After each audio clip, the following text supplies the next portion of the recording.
बिस्मिल्लाहिर्रहमानिर्रहीम।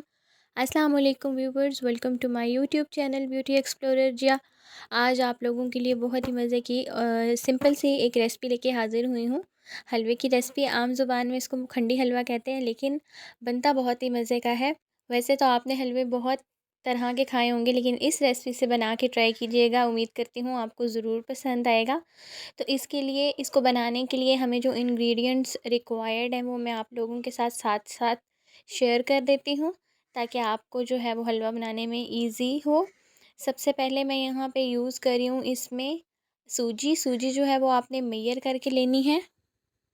जैसे मैंने यहाँ पे सूजी को एक प्याले के हिसाब से मेजर कर लिया है। आप बाउल या प्याला जिससे भी आप मेजर करना चाहें आप कर लें, लेकिन आपने सूजी को अच्छे से छान लेना है ताकि आपकी सूजी जो है वो बिल्कुल साफ़ हो जाए। साथ ही आपने जिस प्याले से आपने सूजी को मेजर किया था उसी प्याले से आपने मैदा लेना है, और मैदे को भी आपने उतना ही ऐड करना है। फॉर एग्ज़ाम्पल, अगर आप एक प्याला जो है वो सूजी ऐड करें तो एक प्याला ही आपने मैदा ऐड करना है। सेम क्वांटिटी में आपने शुगर लेनी है।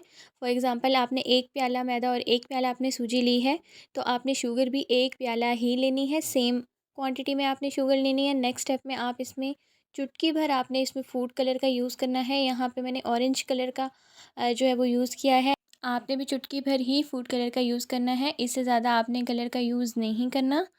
आप कलर ऐड करने के बाद इसको अच्छे से मिक्स कर लें।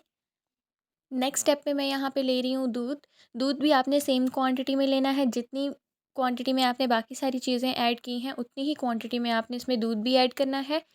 एक प्याला बाकी सारी चीज़ें जैसे थी एक-एक प्याला, तो आपने दूध जो है वो भी इसमें एक प्याला ही ऐड करना है।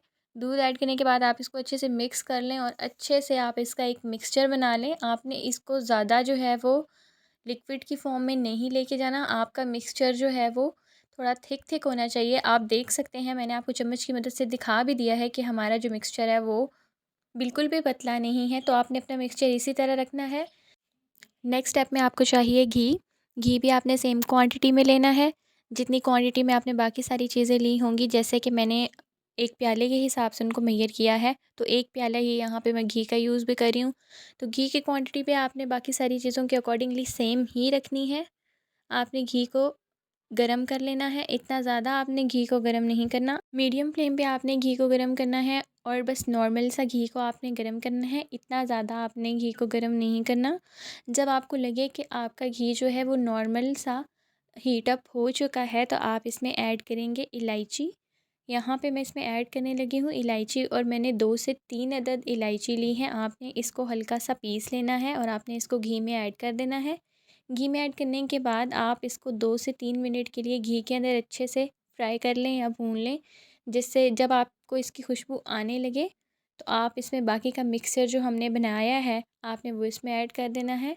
इलायची को पहले से फ्राई करने से बहुत अच्छी खुशबू आती है और इसका टेस्ट भी बहुत मज़े का आता है हलवे में। तो अब आप इसमें आप देख सकते हैं कि इलायची जो है वो अच्छे से फ्राई हो चुकी है। तो अब आप इसमें वो मिक्सचर ऐड कर दें जो हमने पहले बना के रख लिया था। मिक्सचर को ऐड करते हुए आपने इस बात का ध्यान रखना है कि आपने फ़ौरन मिक्सचर को जो है वो साथ साथ हिलाते रहना है। आपने मिक्सचर को ऐसे नहीं छोड़ना। आपने मिक्सचर के अंदर हलवे में आपने लम्स नहीं बनने देने। आपने साथ साथ इसको हिलाते रहना है ताकि हमारा हलवा जो है वो अच्छे से बनकर तैयार हो। अब आपने मीडियम फ्लेम के ऊपर हलवे में साथ साथ चम्मच हिलाते रहना है। आपने ऐसे ही हलवे को नहीं छोड़ देना, साथ साथ आप चम्मच हिलाते रहें। हलवे में घी का यूज़ थोड़ा ज़्यादा होता है, तो अगर आपको इस स्टेप पे लगे कि घी कम है तो आप इसमें घी मज़ीद भी ऐड कर सकते हैं, लेकिन घी जो है वो आपका कम नहीं होना चाहिए।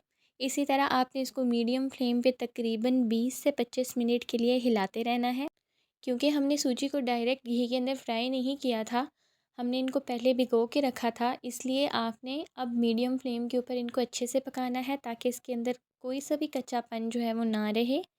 आपने अच्छे से इसको 25 से 30 मिनट के लिए या 20 से 25 मिनट के लिए आपने इसको मीडियम फ्लेम पे ही पकाना है, ताकि हमारी जो सूजी है या जो हमारा मैदा है वो अच्छे से पक जाएँ, वो अच्छे से भुन जाएँ, कुछ भी जो है वो हमारा कच्चा ना रहे। सूजी को घी में फ्राई करते या भूनते हुए जब आपको 10 से 15 मिनट गुजर जाएं, तो नेक्स्ट स्टेप में आप इसमें गरी का यूज़ कर सकते हैं।